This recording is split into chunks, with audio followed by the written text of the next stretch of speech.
everybody, and welcome to another episode of Life on Mars and another episode of Building MarsBased, a series where we try to explain in all open transparency how we have built this company, this product development agency that we started in 2014. In previous episodes, we talked about NDAs, we talked about sales, we talked about choosing the right technology stack, how we did start at the very first days of the company, and how to come with the idea of the name, of the logo, and some lore of the company. So if you're more interested in this, just go and check out the first episodes. But in this particular episode, I'm going to be talking about our transition to adopting AI, fully embracing AI in our development processes, because the latest developments, the latest releases of models have transformed not only the way we work, they have transformed the entire landscape of web development, web and mobile development, or development as a whole. So we are not an exception. We 1 year ago decided to invest fully in AI development. And in this episode, I'm going to be explaining the 3 stages in which we have divided this transition period that started more or less around January 2025.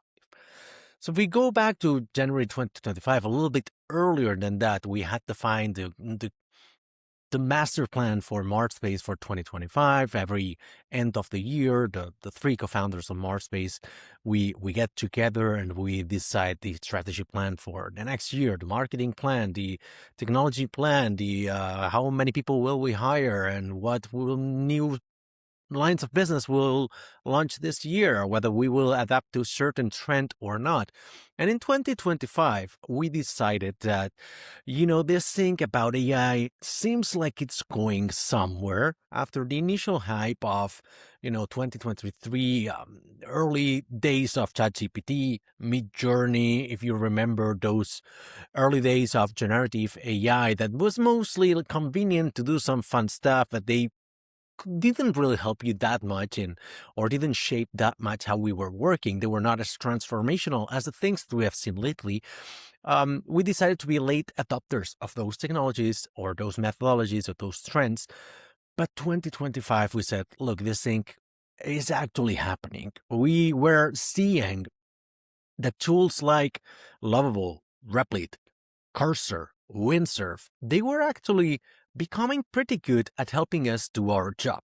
Maybe they were not fully capable of developing an application in one shot, as they are now.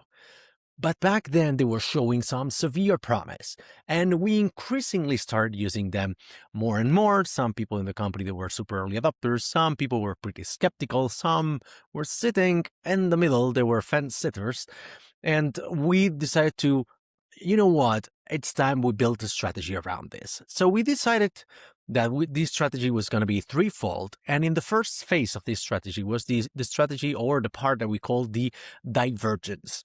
This is where we actually opened up and decided to adopt in January 2025 to go full throttle and fire on all cylinders with AI and adopt all of the technologies, trial of them, benchmark them, test them in side projects, in company projects, in pilot projects.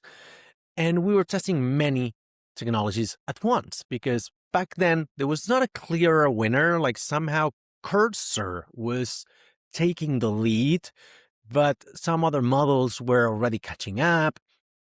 And none of them was particularly spearheading this in the way that Claude Code nowadays in 2026 is doing. But back then, all of them were showing promise.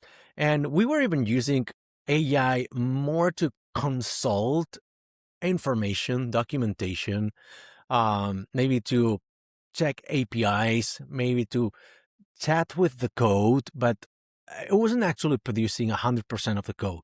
It was producing parts of the code, like, hey, I need to implement this functionality, or what's the best way to build this pattern in Ruby, or what's the most efficient way to do this kind of, to build something around a particular protocol in IoT, for instance.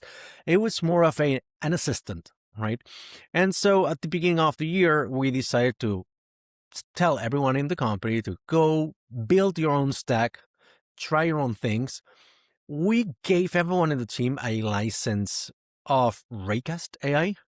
If I remember correctly, we invested heavily in Raycast AI and ChatGPT. ChatGPT we were already paying for everyone in the team because it was good and useful for a great amount of things. It's, as a generalist tool, it's good for producing reports, researching, creating images, some stuff that was good, not particularly centered around the development part, but neither was Raycast.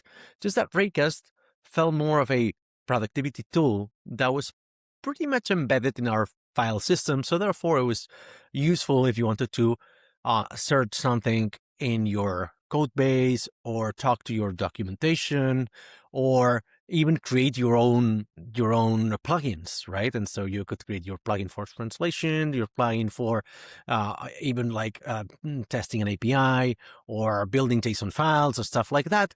It was not a full IDE, but it was pretty useful in a lot of things. The thing about this phase of Divergence, it was very useful because we were talking on a weekly basis with the entire team of MarsBased, and we were sharing the product developments of each one of these tools.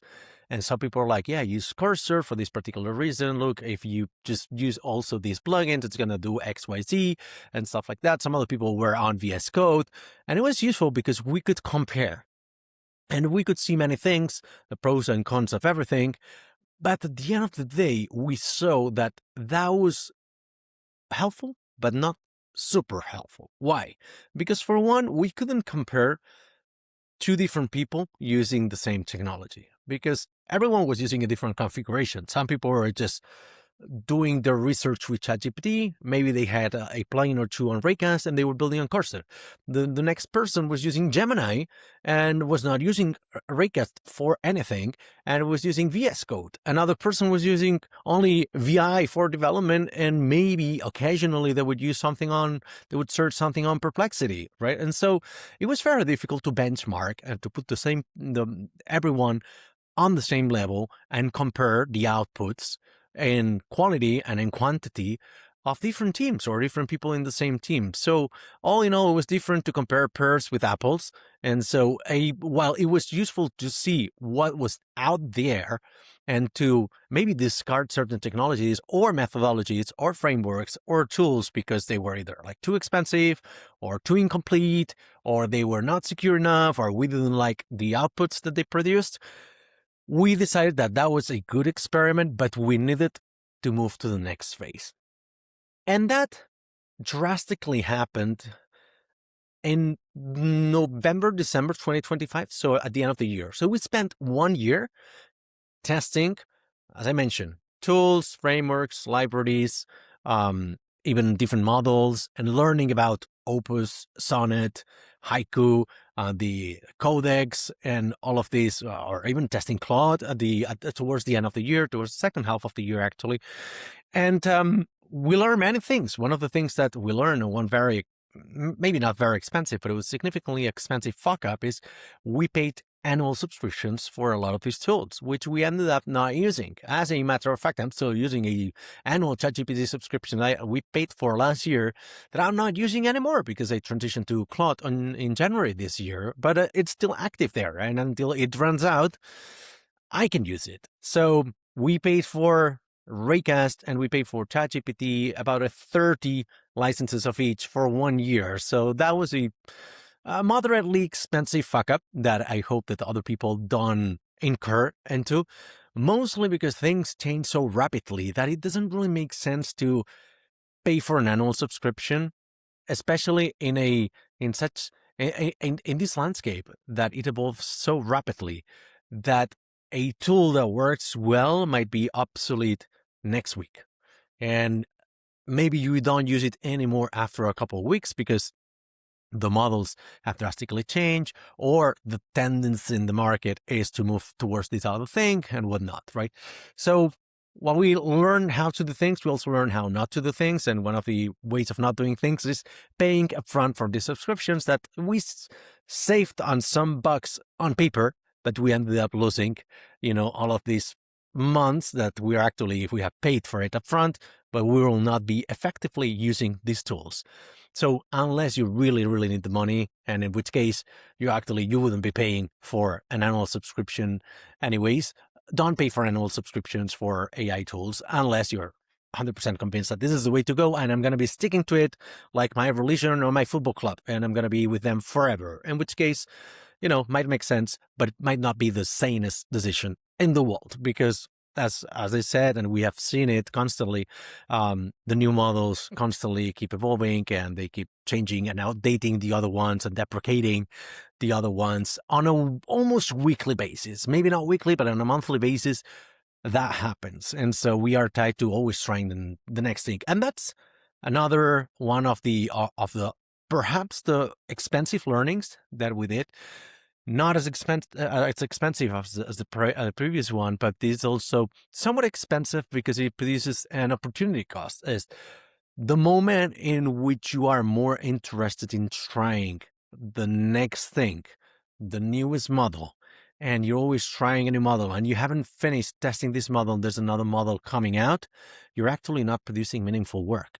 You're not extracting any value out of this analysis, and you end up stuck in analysis paralysis. And that happened with a few people in the company. They were like, yeah, but now I'm going to be trying this new model, and with this optimization thing that I've built for it, and that I read this another methodology, I'm going to be trying it out.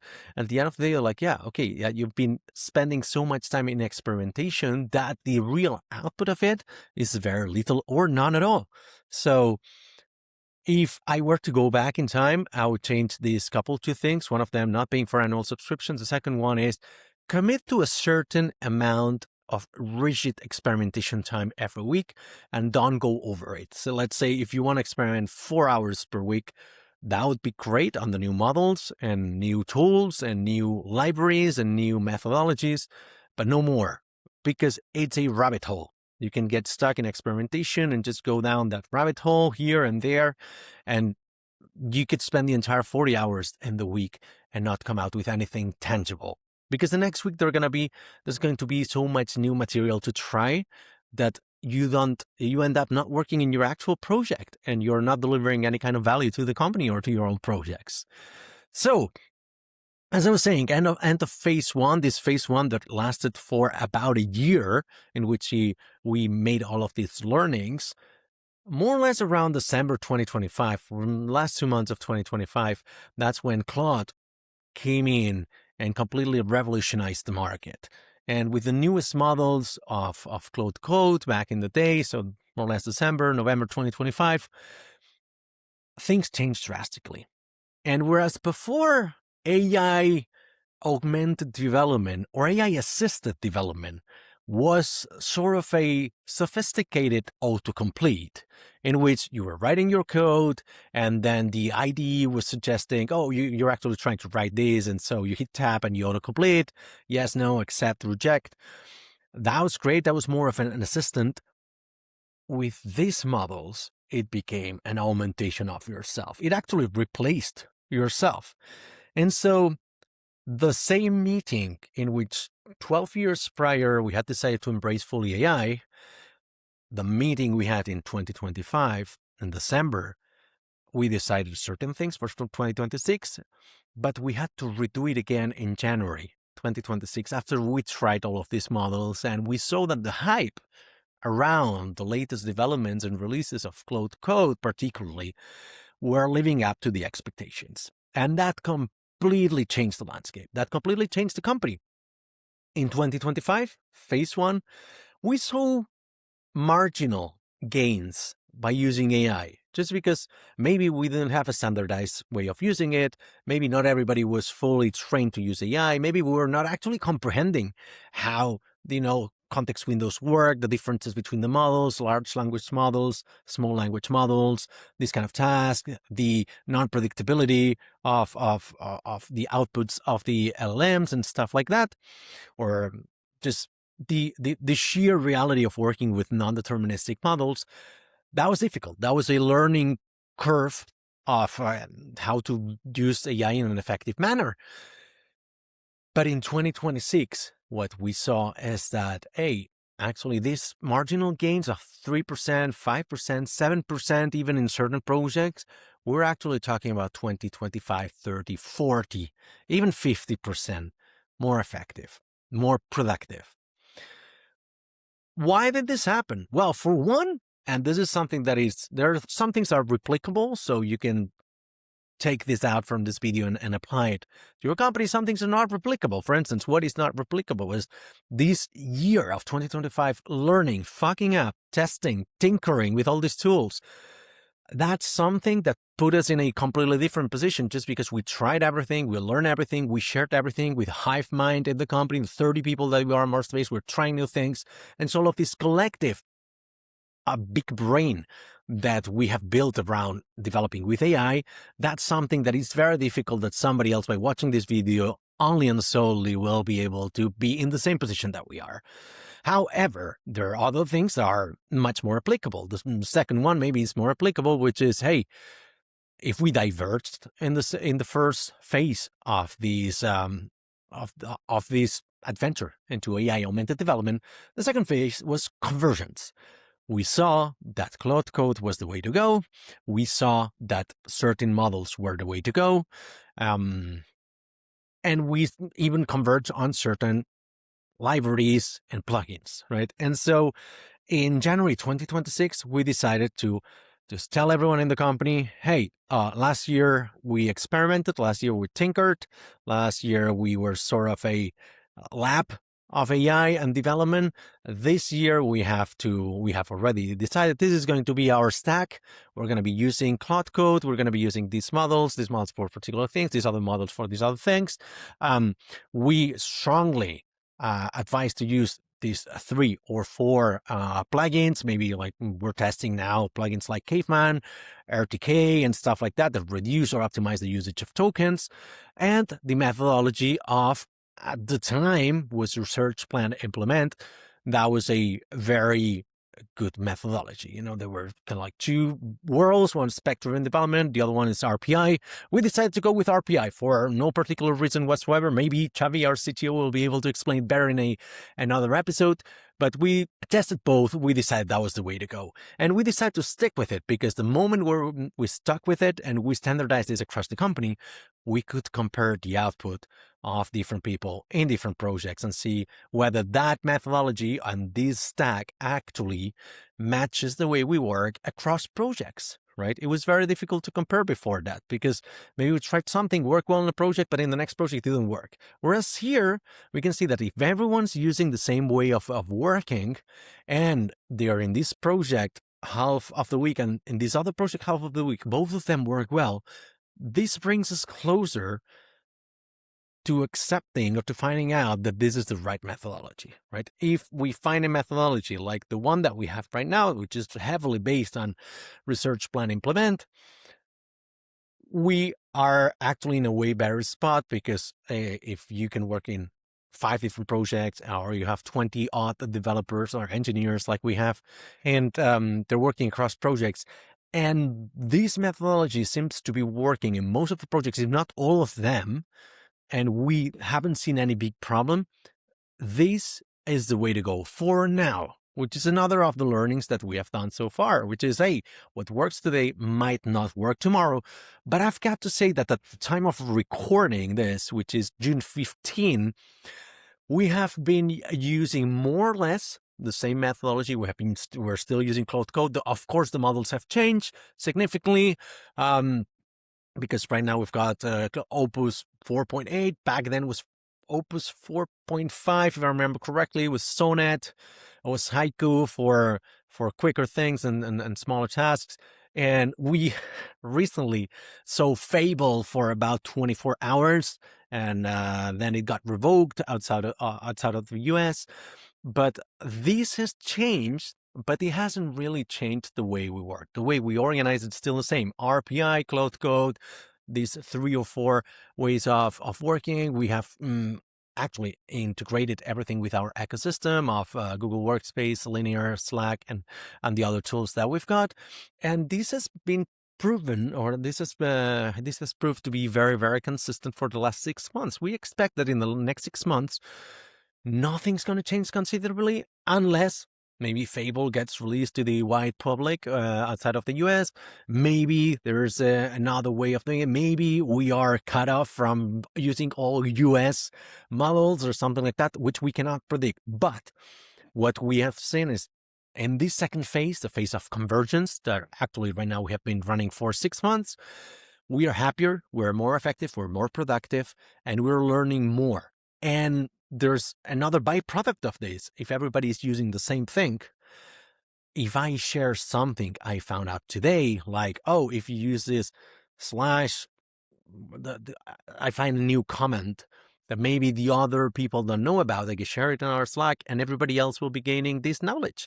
And this contributes to the GDP of the company, right? Because whereas before it would be like, yeah, I found this VI plugin and no one else was using VI in the company. Like, good. But what good is it to me? Whereas now everybody, like any finding that we have for Claude or for RPI or the way we, use our context windows and stuff like that, it's very likely that if I share some findings, some learnings on our Slack and our Linear, everybody in the company will be able to profit from that knowledge, and that enhances and improves the experience for everybody in our team. So that brings me to the third phase. So remember, phase 1, divergence, try everything, experiment, tinker. Second, choose, find what works, and then converge on it, and just pick your stack and try to learn as much as possible, teach everybody, make sure everybody uses the same setup, the same environment, same tools and stuff like that. Phase 3, which is an ongoing phase, it's the refinement, right? So we are constantly now, even though we are on, it's sort of a 2.5, if you will, because it's still convergence. But what differs from phase 2 is that instead of just learning and just optimizing the way you work, is we are questioning everything we have learned so far. So with every new model, we're seeing, does this model produce better output? We're not adopting it blindly just because it's the new model and we have to do so because it's more expensive, but it's going to be giving us more things in return. It's going to make us more productive, more creative, or less iterations, less bugs and stuff like that. It's faster. No, does it really help our cause? Is Claude Code still the way to go? Is RPI, research plan implement, this methodology, is it still good? Like, we are refining, because right now we have seen that out of a sheer natural and organic process, people are starting to diverge a little bit right now in the same stack, but the way people use annotations or the way people divide the phases of research plan to implement, because like I'm going to be talking more in detail about this, but maybe some people use markdown files, but some other people are starting to work instead of with HTML files because they find it's much more productive or easier, more visual to see that the sort of annotation files happen inside HTML, so that it's more visual, not constrained to text only, which is what happens with Markdown, because in terms of computing power, in terms of cost, in terms of time, it's irrelevant. Like, it's actually the same. There's no difference. So some people have decided to start that, and then we can actually compare. So we have a mechanism inside the company, which is called the Martian Tapas, in which every Thursday somebody talks about something, some cool project. They build some new methodology, something they tested, something they're interested in. And we have been finding the last 6 months, pretty much every single instance of the Martian Tapas every Thursday has been around AI and findings, right? And so we have seen that some people like to have a manual changelog or a tree of decisions in Markdown inside the project. Some people don't like that. Some people delete them after certain commits or certain pushes, or whenever they create an, or they close the PR, they just decide to get rid of all of this because at the very end of the day, it's clutter. And if you have already the information and the commits, why should you store them in Markdown files? Because then it creates duplicates and might not actually add much to the context and stuff like that. So these small differences might not be very important right now, might not seem very important right now. Well, that's the difference. They are important. They don't seem important because right now somebody else is paying the cost. The entire AI scene is being subsidized by venture capital.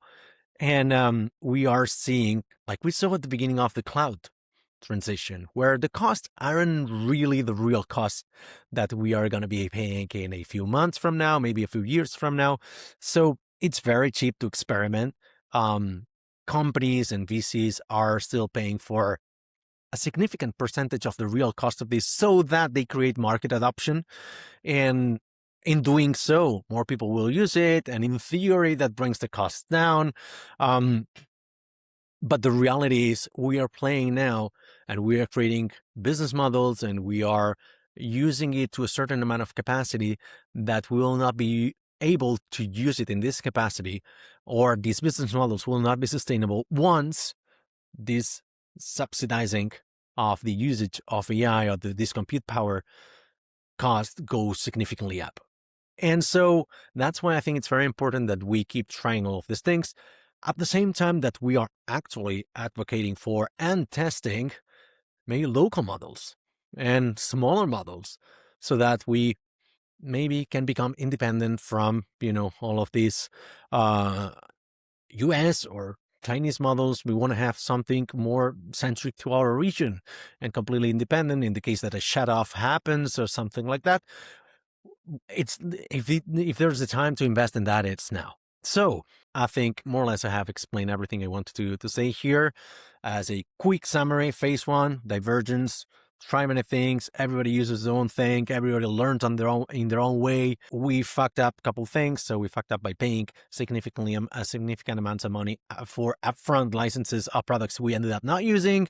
And the second one is we couldn't really standardize. We couldn't really learn, or we couldn't really teach each other or compare the performance, the outputs, because everybody was using a different setup. And so it was difficult to compare between projects and to see what really worked.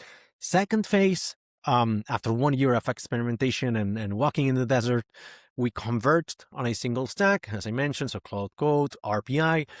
And for these 6 months, between January and June 2026, we have been working in a standardized way in the company so that we can compare different teams with different technologies. Is this methodology or is this way that will work significantly better with Python over TypeScript? Not really. We haven't seen these kind of differences. We haven't seen many differences in also using Ruby versus TypeScript.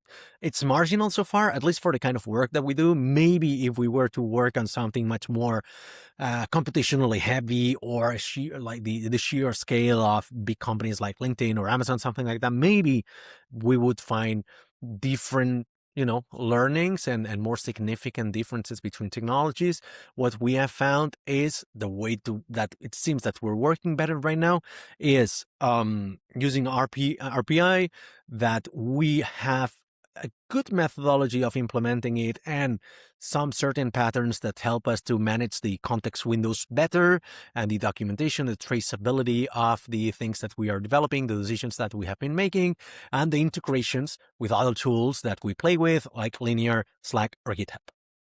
And in phase 3, it's the phase of refinement, the phase that we are right now, in which we are questioning everything again. So it's not a divergence. It's a little bit of divergence inside Convergence, because what we're seeing is that by adopting this stack, naturally and organically, people evolve their way of working and they take different little paths from the standard way. And if they don't stray too far from the general direction of the company, that might end up being very positive as well, because somebody will be saying like, look, yeah, I started using this, as I mentioned, like one of the examples that just came to mind was, hey, I've been trying RTK, for instance, or a Caveman, and while it looks like a joke plugin, it's actually very useful because it just saves on token consumption, and therefore the cost of the of AI for like, what do you actually get out of AI being a little bit more verbose? You don't actually need it. On the contrary, I'd rather not have it talking that much, or just save on certain instructions that maybe shouldn't be done with a big language models, large language models, and maybe it could be somewhat proxied into a little bit more of another algorithm that just, let's say, is like, oh, this is a gate, this is a rebase, or this is creating a new branch and stuff like that. Don't use an LLM for that. Use some standard practice and some standard coding. You will end up saving in token as well. So these three phases are the three phases we have experienced in more or less the last 18 months in the company. I hope you found this interesting. If you have questions for the team, because you might be having questions about, oh, how do you actually implement? So the differences between RPI, maybe there's somebody uses an intermediate phase, as I mentioned, like somebody in the company is using RPI, research, plan, implement, but some people have got different approaches to when is it actually acceptable to skip the research part or the plan part for small tasks, for enhancements, for like quick bugs and stuff like that. Maybe you don't have to be going through every phase. Some people do it religiously because they want to build the habit, and it's actually good. Maybe it consumes more tokens, but at the same time, you're helping to train the AI a little bit more, and you're also becoming a much more organized and coherent programmer at the same time. So maybe it was not worth the effort of going through every phase in a really small task, but you build a habit, and therefore you will not skip it in a future feature development, right? So with that being said, if you got questions for the team, if you got questions for our CTO, Xavi, if you want to have more visibility of the cool things we're doing with AI, stay tuned. Subscribe to the podcast if you like it. Just share it, like it, and post it on social media, and send recommendations for speakers, because as you have seen, we have got the Road to CTO podcast. We've got regular interviews as well. So this is the Building MarsBased series, in which we speak about how we are building MarsBased. This is our 12th year, going into our 13th year, building a fully bootstrapped, very opinionated lifestyle business from Barcelona. And I hope this can serve as an inspiration for other people that want to create a better world for developers out there. So thank you very much. I'll see you in the next video.